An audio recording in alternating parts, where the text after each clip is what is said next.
da sun kwabo a farkon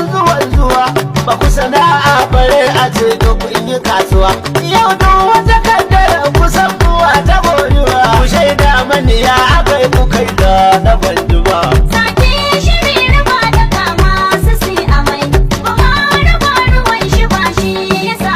ministoci babu takura in shawara daya duk wanda ya runguma ya je shirin biya kare ku kai kan ku tun gabanin a tambaya dan ku kadai ku kai jido ba bai duba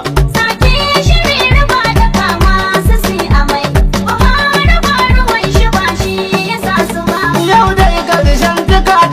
a kuna gani biye har ma da wasu yan uwa ta gangani ba ka da koda 30,000 zuwan wani ba ku da sun kwabo a farkon zuwa ba ku sana'a bare a ce da kun yi kasuwa